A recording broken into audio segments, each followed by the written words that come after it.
তাহলে আমার জন্য একটা জান্নাত নির্ধারণ করা আছে, আপনার জন্য একটা জান্নাত নির্ধারণ করা আছে। তাহলে কে আল্লাহ রাব্বুল আলামিনের জান্নাতে প্রবেশ করবে আর কে আল্লাহ রাব্বুল আলামিনের জান্নাতে প্রবেশ করবে না, এটা মাত্র একমাত্র আমি আর আপনার কাছে। নবী করিম সাল্লাল্লাহু আলাইহি ওয়াসাল্লাম পরবর্তীতে বলে দিলেন, আল্লাহ রাব্বুল আলামিন প্রত্যেকটা উম্মতের জন্য একটি করে জান্নাত নির্ধারণ করে রেখেছেন। শুধু একমাত্র তারা জান্নাতে যাবে যারা নাকি আমি নবীকে মানবে, আর যারা আমার নবীকে মানবে না তারা কোশ্চিনকালেও জান্নাতে যেতে পারবে না। সাহাবারা জিজ্ঞাসা করল, ইয়া রাসূলুল্লাহ, কে আপনাকে মানে আর কে আপনাকে মানে না? নবী করিম সাল্লাল্লাহু আলাইহি ওয়াসাল্লাম বললেন, হে আমার প্রিয় সাহাবা,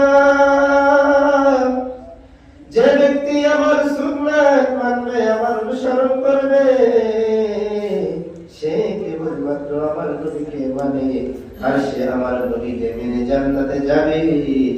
আর যে আমার সুন্নাত মানবে না, আমার নবীর অনুসরণ আর অনুকরণ করবে না, ওই ব্যক্তি আমি নবীকেও মানে না, আর কোশ্চিনকালেও সে কোনদিন জান্নাতে যেতে পারবে না। তাহলে আমরা সেই নবীর আদর্শ নিয়ে আমাদের জীবনকে গড়তে চাই, আমরা নবীর সুন্নাত অনুযায়ী আমাদের জীবনকে চালাইতে চাই।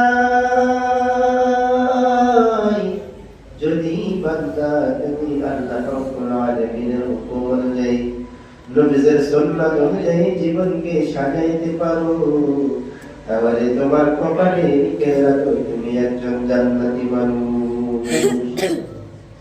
কেননা নবী করিম সাল্লাল্লাহু আলাইহি ওয়াসাল্লাম কিয়ামতের দিন আপনার জন্য আল্লাহ রাব্বুল আলামিনের কাছে সুপারিশ করবেন।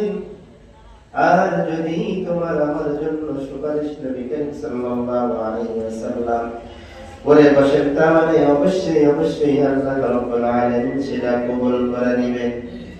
আর যদি তোমার আমার জন্য কবুল করে নেন, তাহলে কপালে লিখে রাখেন আমার মতো ভাগ্যবান এবং ভালো কপালওয়ালা এই সময় আর কেউ নেই। বলেন সুবহানাল্লাহ। এই জন্য আল্লাহ রাব্বুল আলামিন যুগে যুগে নবী রাসূলদেরকে পাঠিয়েছেন।